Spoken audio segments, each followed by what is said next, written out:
Garlic Bread, Episode 2. Welcome, everybody, to the Camp Style Podcast. I'm your host, Zach. Accompanied here is your homeschooled host, David. What is up, Okay, David? you don't need to personally attack me like that. But anyways, welcome to Garlic Bread Episode 2. Episode Yeah, 1 it's... was a big success. Oh, We heard yes. the Cries for more garlic bread. yes. So The we have a overall first-hand account. we have a first-hand... garlic bread warrior here Yes, with sir. us. I don't know if I would say it was cries for more garlic bread. It's more there's still garlic bread in the freezer. We must accommodate them with more garlic bread stories. Exactly. What are we going to have for a snack tonight, guys? Garlic bread with a side of more garlic bread. Obviously, Exactly. Joe. Don't forget the salad bar. Very important. Don't forget the Welcome, salad bar. We're not going to have salad bar this year. I don't know, what's the point of even working camp if we don't have salad bar? Yeah, salad bar got me through a lot of meals, not gonna lie. Salad bar. Did you just eat nothing but croutons? No, like RIP the salad bar. pepperoni and banana peppers with some salad, like it's with Oh, ranch, yeah. like Yeah, easy. I used to be depressed until the salad bar came. Yeah, The one beacon my of hope throughout depression. your day. backpedaling just a Bro. tiny bit. At our camp, we have a salad bar, if you couldn't tell, and during most of like our bad meals that we don't like to eat, we just kind of meatloaf. Yeah, meatloaf night is historically We just bad. make a salad. Just eat a We salad. don't. But our salad bar salad. would be absolutely loaded, you know? Oh, yeah, like We used to have, everything on it. Like, Yeah, we have Any have, salad all the topping good you're thinking stuff. of, it had it. Sometimes when there Yeah. was leftovers chicken tenders, they'd chop up the chicken tenders and put it in the salad bar. So you can have like fried chicken on your salad. It was Yeah, amazing. they have. That's partridge so chicken on American, your salad. honestly. Yeah. USA. Let's USA. take the healthy option. We got to deep fry it somehow. Yeah. Yes, sir. Oh yeah, for Oh, sure. we should probably introduce the Oh. guest, shouldn't we? All right, David. Since we haven't introduced our guest and our co-host, welcome Scotty and Joe. What's Yes. up, Scotty's the guys? co-host, and Joe is the guest, obviously, guys. So, Yes, sir. Oh yeah. all right. So Joe has worked at the skills area, if I am correct. Mm-hmm. Did that. Then I did handicraft and healthcraft for winter. I'm going back to skills this year, as well as picking up to help out handicraft a little bit. So, as for our non-cultured people on the pod listening to the podcast, can you tell us what the skills area is about? The skills area is, I guess you could call it more the professional trades area. So the big merit badges that we normally teach there are going to be automotive maintenance, welding, commercial painting as well. Pardon me. And just basically anything that you think that you could take a little bit of knowledge from that merit badge and apply it to an entry-level position in a professional field. Awesome. If I don't know if they still do this, but when I was working at the camp, they used to have they'll make the scoutmasters teach the classes in the skills area. Mhm. I don't know if they still do Yeah. that. Like sometimes we'll have it's fairly scoutmasters common. stand in. Yeah, this year, obviously, there's not going to be a whole lot of focus on it because there's not going to be as much ease for it with all the everything happening, all the COVID stuff. But last year, I had to find 2 different teachers, one to teach the painting class and one to teach the automotive class. Well, I taught the welding class 2 to 3 times a day, and it's entirely hectic just because it's a bunch of a workload. It's not hard doing the public speaking, but it's hard to get some of the scoutmasters that are there for their free pass just to kind of hang out and take a week off of work to actually want to commit to helping other scouts that either aren't from their troop or even are in their troop. So it's a little iffy to get people to commit, but that's just really how it's going to be with just about everything when it comes to scouting. Awesome. Mm-hmm. So, last episode we talked about garlic bread and the garlic bread incidents that happened at our camp. But the thing about it was that David and I were not there for this incident at all. But No. now we do have Joe here, who has a first-hand account of this incident and the tragic event that ensues. Like yeah, I said, definitely. he's not just a garden bred he wasn't Garden just there. bread? He was not just a garlic bread witness, but yet a warrior. He controlled the garlic bread output. He made lots of garlic bread. from what I understand. Yeah, I pretty much just became the Al Capone of garlic bread in the kitchen. You need a loaf, you come through me. The garlic bread warrior, as this. The Garlic Bread Warrior. Garlic Bread Episode 2. The Garlic Bread Warrior. That's the title, everybody. That's There we definitely go. not Roll going to be the credits. title. It's definitely not going to be the title. It's way too long. We're not going to have more garlic bread related episodes as a title. People are going to get Are you- confused. They were just like, oh, they uploaded the same episode twice. Yeah. Then when they listen We to this didn't care episode, about they're Garlic like, Bread oh, too. They wait, just they duplicate the actually did file. upload the same episode twice. Who Yeah. cares about garlic bread? We liked garlic bread once. Why are we doing it a second time? Exactly. We want more of David's Rochi pizza. Yeah, we want roach pizza. Yes, sir. Basically, we're switching the Camp Staff podcast to only garlic bread based episodes. What's Yeah, up, so everybody? EP. Welcome to the Garlic Bread Podcast. I'm your host, essentially, Garlic we Bread. have been catfishing you guys the entire time. It's always been garlic bread. Think about it. No, Episode What? 2, Season 1. What was the real message behind Robert's bench story? It was garlic Exactly. bread the entire time. the entire time. Entire time. So I think the best part about being a witness to it was seeing how management got to react to it. At that point in time, I fortunately had a radio, so I was hearing all the calls from it, and I heard a call from the dining hall going out to the camp director. And this wasn't just like, hey, we need someone to like sign for something real quick. It's like, hey, we got a situation we need you to work out. So at the time, our camp director was actually down at the lakefront, and he like came up in his truck real quick. And so that was when we kind of found out what exactly was happening, because I needed to borrow his keys in like one of the doors that he was stopping by. And he was very persistent in making his way to the dining hall. And he basically just threw his keys at me. And I was just like, oh, what's up? What's going on? And he's like, there's something at the dining hall that I need to get to. And he seems to be a fairly open person. So he just like let it all loose. And he was just like, one of our quote unquote so kind benefactors decided that it would be really nice if they donated like 40 cases of garlic bread, which I think the total came out to be like a little over 600 loaves. And I know that because we went out, 500. we had a counter that was going on the whiteboard in the dining hall where we needed to make orders, and I think the lowest I saw it get to was probably like 180 something loaves. But that was going through like 5 loaves a night per dining wave and just cycling them out as quickly as we could. But it was told to us from the camp director's mouth.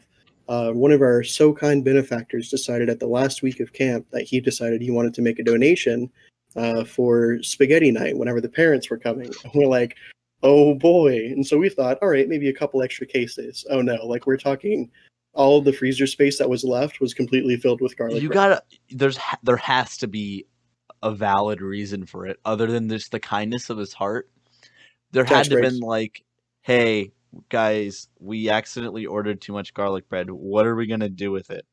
You know? Yeah, No, I thought they I just like, guarantee- accidentally added an extra 0 or something. Yeah, I guarantee you it's all tax breaks when it comes to that, because if a business makes a donation somewhere, that's something that they can theoretically write off in the long term as well. Imagine, Yeah, exactly. imagine being at the tax company, right? And you have to He look. donated 40,000 loaves of garlic bread across 40 different camps. Imagine the call that business owner has to get. Hey, see that on a piece of paper? Hey, Joe, did you give Camp La Noche 600 loaves of garlic bread? Am I saying this number right? We just need to verify We just need this. to clarify. I mean, Just want to double check. You gave them 600 loaves of garlic bread. 100% yes. Alright. without hesitation, the guy who Yeah. donated it just yeah, absolutely. Why wouldn't? No, I? What Yeah, else? do I exactly. get? you That's give him like the best stuff, meal and they the guy have just there. goes like, "Yes," Yes. immediately. He was prepared to answer that question. And the tax guy's just sitting there clicking his pins. He's like, huh?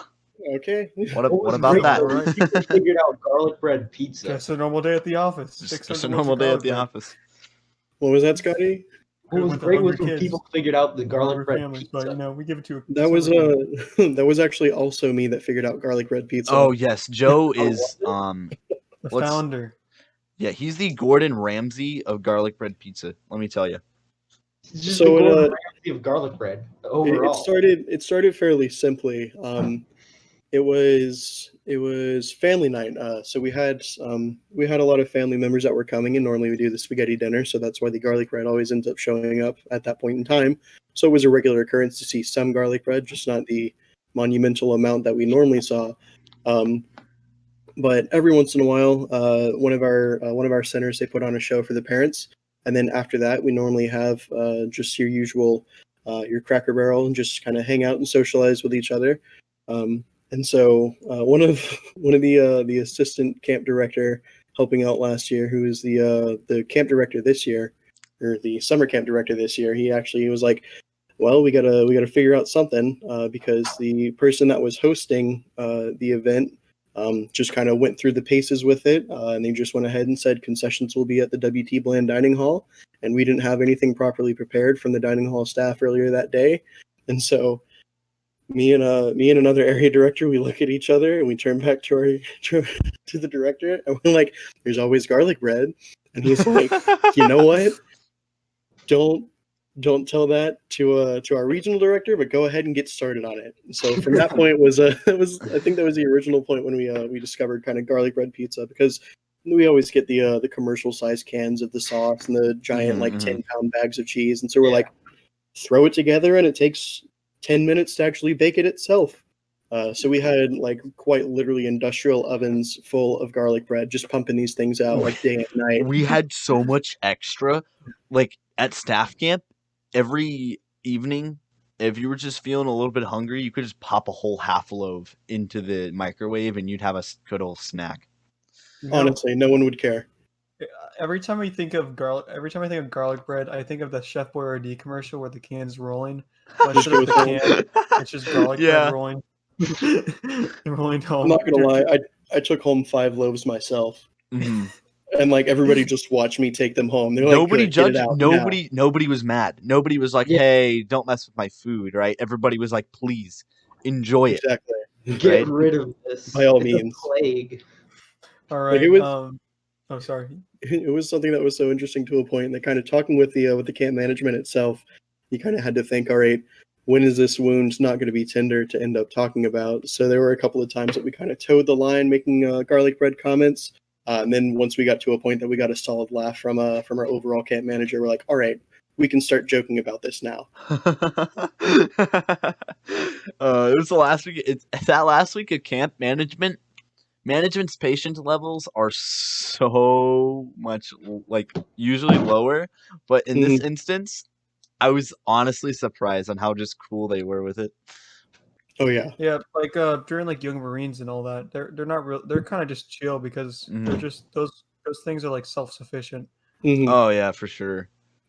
With Boy Scout camps, like there's so many like. Oh yeah, you have the whiny scoutmasters who have to complain about everything. Like, so why isn't there AC in my housing facility? When I was in Scout 60 years ago, 70 years ago, we didn't have tents.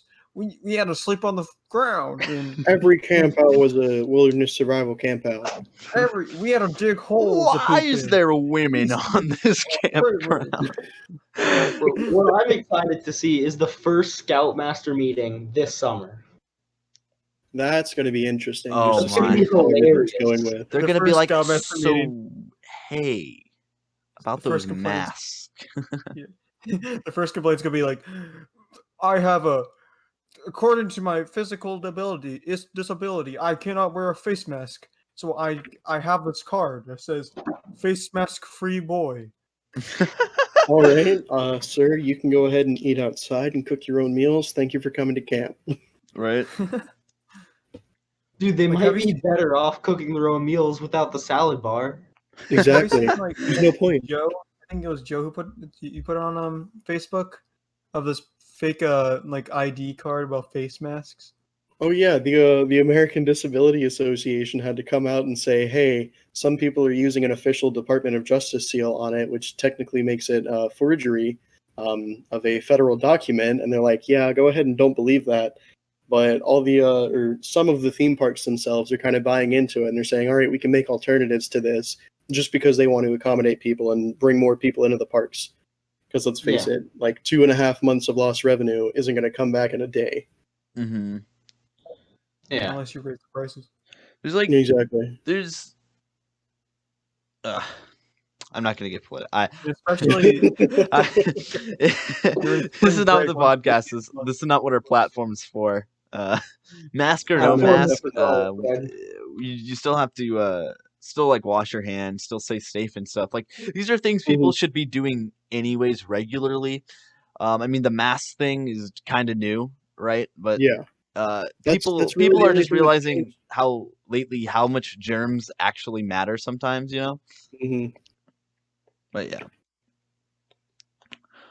So Anyways, Joe, moving on from that. Yes, go ahead, David. back to garlic bread. So Okay. I have a fun story about Joe. It's a very short story, but it's a wholesome tale. So we are sitting in the conference room, which is located in our dining hall at our camp, and we're just kind of sitting there. It's a Thorgard, I believe. It was around like 7:30, right? I missed dinner. Okay, I missed dinner. I don't know why. I can't remember why. But here comes in Joe, right? Joe opens the door. He goes, "Hey guys, anybody want garlic bread pizza?" And the room lit up, right? We were kind of down, kind of muggy. Everybody was kind of just a little bit like, it's the end of the day. Right? Yeah, it was like it was the very last smiles week. all around. Everyone's done. It was like Joe was at a bar and he just said, "Next one's on me," type of excitement, you know? Basically, what you're saying is Joe is a wizard. Joe is a wizard. He's a garlic bread wizard. And this is Alright, this is something that I figure I can give you guys a little bit of a little more insight on. So the reason that I was able to become the garlic bread wizard and create garlic bread pizza for Camp Lenoci for probably years to come till that supply runs dry. The whole point of it is I would help out in the dining hall staff when it came to serving, because we would have meatball subs on Wednesdays, I think it was. I think it was either like Monday or Wednesdays, but we would have it meatball was a subs, Wednesday. and it would always take forever to get everything out, so the line would get backed up. So I decided one week I was like, all right, gonna jump in and help out, and then just kind of carried on from there. So the point is, if you get good and you start helping out the dining hall staff, they start to give you things and don't care what you take. Right. Well, let's actually see if you have any stories from your other responsibilities on camp, Yeah. such as welding. Have you have any incidents in welding? Fortunately not. The only burns that I had actually came from that international week afterwards, as well as sometimes for the winter camp that we did down here as well.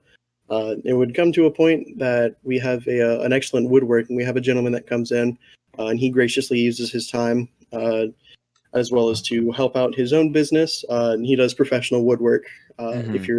If you're familiar with him, you know exactly who he is. And he does he's really good work. really good. He's been doing it for, I think, like 30 or 40 years now, and he's not that old at all. He does phenomenal work. But Like he would hiking donate some of his sticks, equipment plaques, sometimes. stuff like that. Yeah, he made me a clipboard with an oxyacetylene torch and a welder and a welding mask on the back of it, and I'm going to forever use that as my own personal clipboard. That's awesome. Oh yeah, it's beautiful. International was hilarious, though. Oh my goodness, yeah. Oh my! We played. Speaking of international scouts, there were Scottish scouts, and we played slaps, right? So, Oh no. it's pretty much everybody. There's one deck of cards, right? And everybody's handed a card, right? And you can either choose to keep your card or hand your card over and take the next card over, right?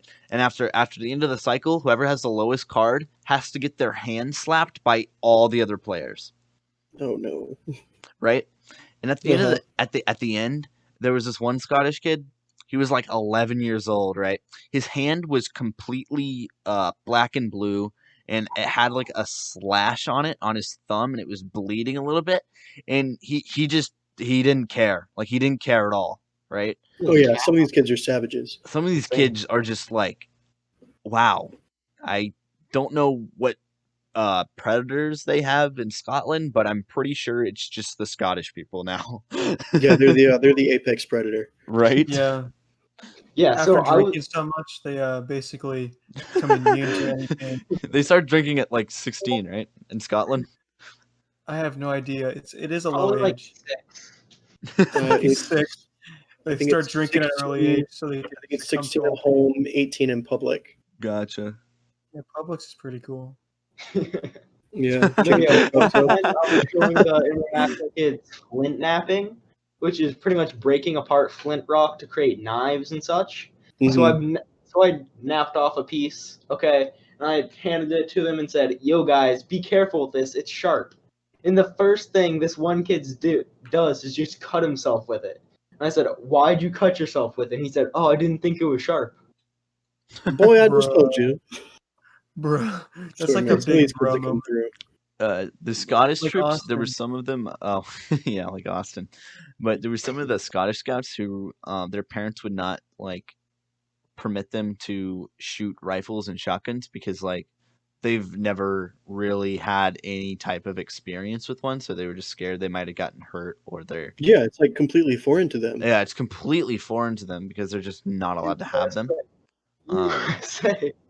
Also, like one kid said he like has a shotgun only because his family farms. Like Mhm. if you're a farmer in those areas, you're allowed to have a shotgun for For like coyotes and such. Other yeah. kind of varmints, badgers, and the mhm. like. For like just pest control. But anyways, But yeah, some of those international kids, they were great. I loved them whenever they came in. oh for sure, they were always super nice. Tiring sometimes. I did have I done the Crack. the time I got tied up already? I think I don't you've think I- mentioned it briefly in the I podcast, might but have we can mentioned it. revisit it. Yeah, let's go back to that. Okay, Zach, why okay, were you talk tied about- up to a tree? I was not tied up to a tree. We did like for pioneering. The teaching knots. I actually tied the CITs up to a tree.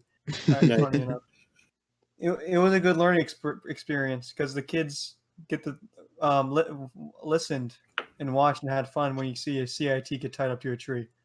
Fun fact: if anyone's trying to get points for learning to tie knots, so Yeah, if you want to learn how to tie knots, tie people to trees. Is what you're saying. But this one's actually has nothing to do with pioneering. It just has knots tying. We had a Puerto Rican troop come to camp during normal summer camp, not like the international week. Yeah, I think it was like week 4 or something. Yeah, and basically these kids, in my opinion, were a pain in the butt. That's the nice way of saying it. For sure. Some of them were nice. Most of them were just really rude and disrespectful and didn't care about the program. Especially this one of the scoutmasters in that troop. Disrespectful entirely. He literally took kids out of my cooking class in the middle of it because he needed to move a cooler. That's crazy, man. Yeah, I know that's disrespectful. Was it? Not get the requirement. Am I wrong? But it wasn't it a troop from Puerto Rico? I said that already. Oh yeah, my bad. Yeah, I was cut out. I was just making sure we got that detail across. Yeah, it was a troop from Puerto Rico. That's funny. And basically, it was Thorgard went off, so we were just hanging out in their pavilion, and I was just like done with these scouts. Basically, I was like, okay, I'm done teaching you guys. You guys do whatever you want. So I sat down on the pioneering box, and the kids, basically, what they did was they're like, hey, this could be a funny idea. Let's duct tape Zach's mouth shut, okay? And then let's tie him up. Oh no!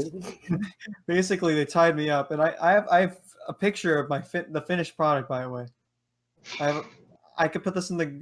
I'll send this to you guys later, and but I have a picture of it, and it's great. It's funny. Kids put it on their Instagram. That's how funny it was. And we have that image, and then they thought it was like the knots were tight and everything. I literally just moved my arms out like, oh, you can't see me, but like oh gosh, I just kind of wriggled yourself loose. And then I just basically just pulled myself loose because the knots were basically the weakest knots ever. Because they weren't paying attention in class. Well, this was the cooking class where I was teaching, not pioneering. So they didn't pay attention previously. They did not pay attention at all. So yeah, I got tied off by a bunch of a Puerto Rican troop. That's the moral of the story. Good times. Yeah. And that's when I learned about bondage. Oh, moving on. So, Everything. oh, that's too good. Scotty, Yeah. Scotty, Yes. Scotty, me boy. David. You have to have a story. Bro, I have did have plenty of a- stories. I need another one, Scotty. Bro, you need a story? I need one right now. Are you sure that you're ready for a story? Of course. That's why I'm asking. Yeah, my bad. then. Yeah, my bad for like being so rude, I guess. Oh my gosh. Yeah. Like whatever. Yeah, of course. Okay, so here is a story about the bunkhouses. Have y'all talked about the pee bucket yet? No. Oh, no. no. Okay, yeah. So basically, I think this might have been my CIT year, my first staff year. I don't remember. It was. But basically, so the room next to me, they weren't the best. You know, they broke the window, I think, twice. Mm-hmm. Okay. They played basketball in the baseball in the hall. That's always a good start. Yeah. One night they decided, you know what? I don't want to leave my bunk room, but I gotta pee. And someone Okay. had a 5-gallon bucket that they were spitting sunflower seeds in. So they decided to pee in that bucket. Yep. Yeah. We So Staff did I confessions. jump out the bucket at least? No, they didn't. They left it there for like a Oh, man. week. Oh. yeah, that's it was bad. nasty. Zach and I were in the same room in the other bunkhouse, so we never had to like live with that unfortunate situation. So they peed in a bucket and then left it. For like a week. I'm pretty sure they continued peeing in it. Because they thought it was funny, and it was not funny. That's literally a safety hazard. That Honestly, though. they kept No, it in that closet, didn't they? It's a biohazard. No, Actually. they kept it in the center of the room, I thought. Yes, Wherever that's right, and they kept put a lid on it. gross. That's Yeah. right. They peed in it, and they put a lid on it, and then they would Yeah. sit on it. Can we call this episode the bucket? The bucket. Bucket. Pee bucket. Oh, just the bucket. Bro, that bucket was used. You're telling too much. If it's the multiple weeks. It pee wasn't bucket. just 1 week. Like they'd go through and pee in it, and like at the end of the week they'd dump it out. Oh, Then they'd go back the next week and do it again. It was horrible. That's literally a biohazard. Definitely. that's how you get like. Oh, and it wasn't just pee. They had sunflower seeds in there and just whatever they wanted to put in there. The bucket. Yeah. It's They put horrendous. more buckets in the bucket. Bucket section. So yeah. Gross. Well, so any oh. stories before we wrap this up? Well, this reminds me of when somebody left their spoiled underwear in the staff showers on my first year. It was, I don't know if we talked about him on the show, but he's one similar to, he would associate with Daniel a lot, the person who got hotboxed our cabin and got fired. Yeah. So essentially, this is how the story goes. It's around probably 9:30ish, right? Everybody's back from long day at camp, yada yada. You know how it goes at staff camp during the night. I'm getting my shower gear. I have all my clothes on because, like one does, you don't take off your clothes. What? Like You don't walk to the bunker. You don't walk to the shower rooms naked. no. Anyways, Weird. and I walk in the door and I step on it. I step on like the like just the pant part. And then I smell something awful. And I immediately said nope, right? So I take a shower in a different shower, And I go to my room asking if anybody has any idea if this happened or what happened to this. And this is when I was in the old room and not Zach's room, so he wouldn't know. And surprise, surprise, it was somebody from our room. Oh boy. Bruh. I'll tell you Well, guys yeah, who it was after the show. But essentially, he was like, "Yeah, man, I gotta go clean it up. I think I might have like some stomach issues." I was like, "Stay the heck." I said the other word, but stay the heck away from me. I do not want any of that. It smelled like somebody Yeah, not about died it. in there. Bruh. So I think this is a great time to wrap it up. We learned a few nice, Pretty fun crappy stories. ending, if you ask me. It was a pretty crappy ending. Crappy ending. I said crappy because he spoiled his. Yeah, okay. You guys should It's follow not us on spoiled, but Instagram. spoiled. Oh yeah. I wanted to say that it's soiled, not spoiled. He spoiled Yeah. his underwear. Is it not soiled? It's soiled. He's been saying spoiled. I thought. How dare you? I'll record the entire episode. Yeah. 3, 2, 1. Hello, everybody. Welcome.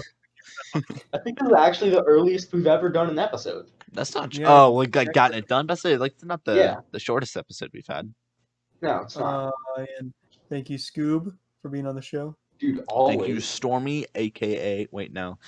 Thank you, Joe, aka Stormy. No problem, guys. Thanks for having me. Ooh, maybe if you return to the show, we can give them the hidden lore of your nickname there. Ooh, stay tuned to Yeah. find out. Yeah, Follow exactly. us The on legend. OnlyFans, Yes. Instagram, Twitter at staff_podcast, Facebook at Camp Staff Bro, these Podcast. are epic games. Playwithegirls.com. We're Mhm. on there. We also These have are a epic Redbubble We're store. sponsored by NordVPN. Mm-hmm. So if you We also have wanna- a we do have- Reddit account. I'm just We kidding. actually do have a Camp Staff Podcast store merch store up. If you want Wait, to buy is some that Camp up now? Staff- yeah, it's been up. Bro, I It's need to a- buy some socks.